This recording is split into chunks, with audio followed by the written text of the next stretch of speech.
లోక్సభ ఎన్నికల సమయంలో బీఆర్ఎస్ పార్టీలో లులుకలు మొదలైనట్లు కనిపిస్తుంది. ఇక ఈ క్రమంలోనే పార్టీల నేతల మధ్య ఉన్న పంచాయతీలు మరోసారి వెలుగు చూశాయి. తాజాగా తెలంగాణ భవన్ వేదికగా నేతల మధ్య విభేదాలు బయటపడ్డాయి.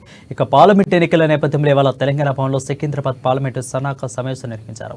ఈ సమావేశంలో జూపిలిహిల్స్ ఎమ్మెల్యే మాగంటి గోపీనాథ్, బీఆర్ఎస్ నేత రావుల శ్రీధర్ రెడ్డి మధ్య గొడవ జరిగింది. స్టేజిపై సీనియర్ నేతలు అందరూ చూస్తుండగానే తిట్టుకున్నారు.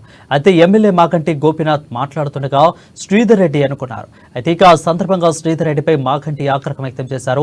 నిన్ను ఎవడ్రా పిలిచింది అని మాగంటి గోపి మండిపడ్డారు. నిన్ను ఎవడు పిలిచిండ్రా, నువ్వెవడివి, నాకు చెప్పేదంటూ రావుల కౌంటర్ ఇచ్చారు. ఇక వెంటనే ఇరువురు నేతలకు ఎమ్మెల్యే తలసాని శ్రీనివాస్ యాదవ్ సర్ది చెప్పారు. దీంతో గొడవ కాసేపు సర్దు మరిగింది.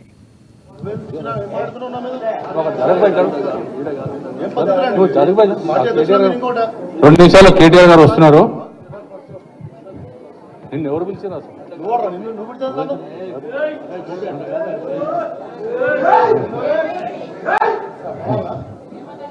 తమిళ నువ్వు జరగబోయే